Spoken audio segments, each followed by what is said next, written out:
Greetings, friends. I am Vitaly Portnikov.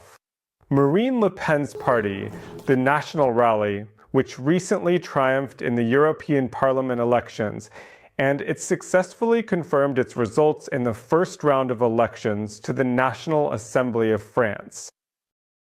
These elections were called by President Emmanuel Macron in order to respond to the disappointing and highly unsatisfactory results of his supporters in the recently held European Parliament elections.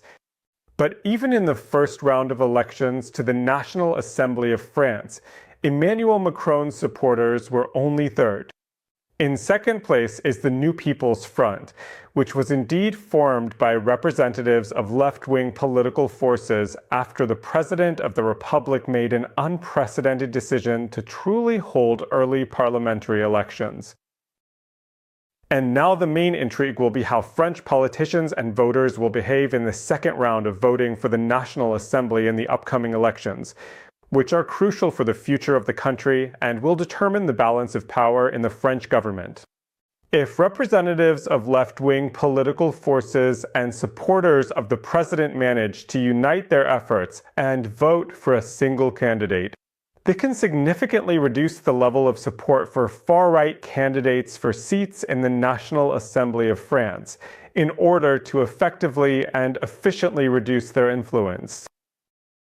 However, it can already be said that, indeed, the unity regarding the far right that we witnessed in previous years is, in fact, no longer present, as a matter of fact. Representatives of the Republican Party strongly advocated for their supporters to decide for themselves who to vote for in the second round of elections in the upcoming elections.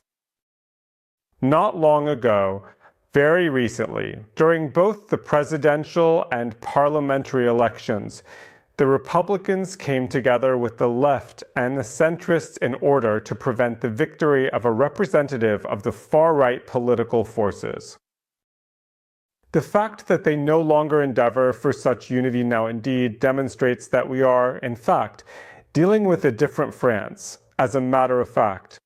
The France where one can freely and openly talk about the successful and remarkable development of the reputation and influence of far-right political forces, which have been gaining traction and support over the years. The most important thing that has really happened is that the far-right are no longer indeed outcasts, significantly. It is the solid and reliable politicians and steadfast representatives of conservative and traditional political forces who can make the crucial decision on uniting their interests with them, or at the very least, ensuring that Republican voters can confidently cast their votes for far-right candidates and no longer feel embarrassed or hesitant. This is the main significant change we are witnessing after the first round of elections to the National Assembly of France in the political landscape. But there will be many other changes to discuss if the far right indeed manage to perform successfully not only in the first, but also in the second round of elections, significantly in the upcoming elections and beyond. If the far right indeed succeed in establishing their own government for the very first time in the post-war history of the French Republic, it would be a significant event. This will be an undeniable success, and it will truly be a completely different and undoubtedly new France. France, a country in Western Europe where issues related to anti-immigrant policies, which have been a topic of heated debate and concern among the populace, will become the main concerns for the new government. France, which will be much more cautious in its resistance to Russian aggression, even though in recent months Marine Le Pen, the leader of the National Rally Party, who has been a prominent figure in French politics for many years, has somewhat changed her position regarding Russia's war against Ukraine and now directly blames Vladimir Putin, the president of Russia, for this war. France, where confrontation will increasingly become the political style not of the opposition, but of those who will be in power and more so over time. Emmanuel Macron can definitely expect that such a France will not be liked by many French people. And that is precisely why the far-right candidate in the upcoming presidential elections in the country may potentially suffer a clear and decisive defeat. But that will only be in a few years, and we should by no means be absolutely certain that it will happen as the head of state plans in the near future. After all, we know that when radical forces indeed come to power, they begin to significantly change the very essence of state institutions, fundamentally alter society's attitude towards these institutions, and create the impression of their own indispensability in power. Europe has been in such a situation before, and even if we have now, unfortunately, forgotten about that sad political experience, it does not mean that it will not happen again, historically speaking. That is why the current political and social trends that have been carefully observed in the country of France on the night immediately following the first round of elections to the National Assembly are indeed quite alarming. And it can indeed be said that when Emmanuel Macron decided to call early elections to the National Assembly, he took a very highly risky and potentially extremely risky step with results that are as yet unpredictable.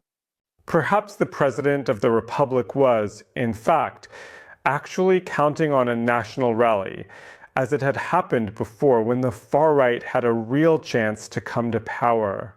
Indeed. However, Macron did not take into account the simple fact that in the years that have passed since the era of such undeniable national unity, France has significantly changed, Europe has undoubtedly changed, and the world has changed, which is now anxiously watching the possible return to power of Donald Trump. And in this constantly evolving and unpredictable world, the set of priorities and concerns related to past reckonings may lose to a very troubling present. Marine Le Pen undoubtedly feels like a true winner. She has already won the first round of elections to the country's National Assembly, quite truly. And now it is very important that, at this crucial and critical moment, her sense of victory does not become the final result for her party in just a week. Perhaps the most difficult week not only in the history of the Fifth Republic, but also in the history of post-war France. Thank you, friends. Stay on this channel, subscribe to it, and help spread the word. Good luck!